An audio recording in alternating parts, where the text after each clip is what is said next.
Hi, I'm Michelle Sterling for Friends of Science Society. Do you know that COP30 is coming up in Brazil? It's the Conference of the Parties, the United Nations Framework Convention on Climate Change signatories will meet for the 30th anniversary of Conference of the Parties. So it's a big deal, and it's also 10 years after the Paris Agreement. But Robert Lyman has some insights on what may or may not happen there. I'd just like to read them to you.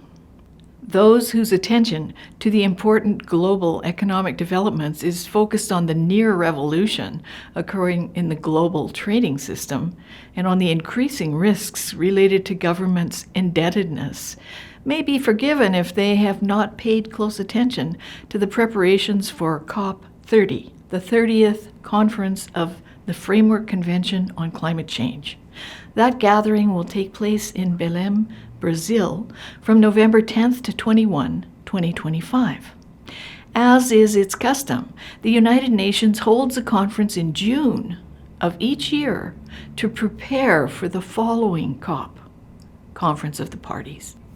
This year's conference, known as the Bonn Climate Change Conference, included the 60-second sessions of the UNFCCC, that's the United Nations Framework Convention on Climate Change, subsidiary bodies, SB 62, the subsidiary body for scientific and technical advice, and the subsidiary body for implementation.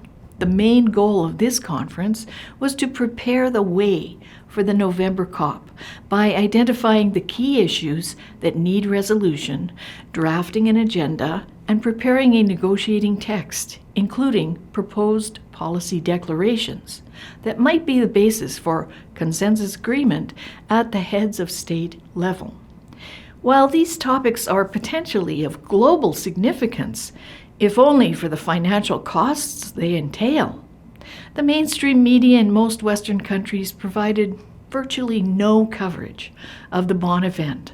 The only places in which there was broad coverage was in the reports of the non-governmental groups, the environmental groups, ENGOs, that depend for their existence and relevance on the funding that they receive from the UN and the governments that support the UN's climate policy agenda.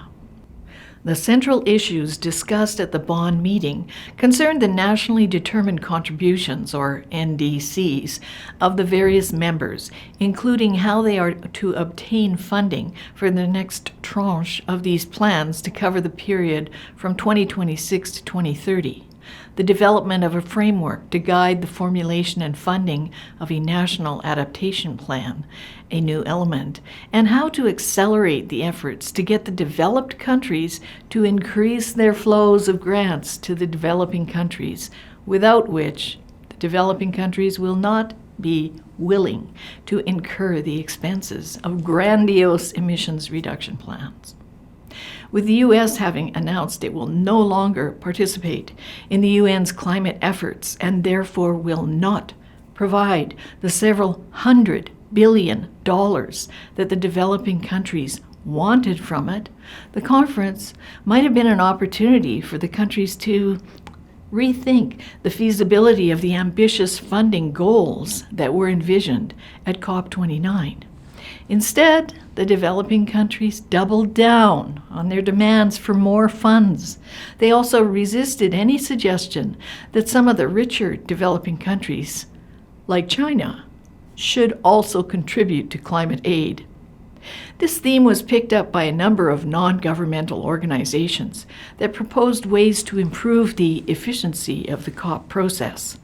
Thus, a group of NGOs made a united call to end the current requirement that decisions be made by consensus and thus move to a majority-based decision-making, whereby the votes to more than 100 developing countries would determine the nature of the UN agreements on policy and funding matters.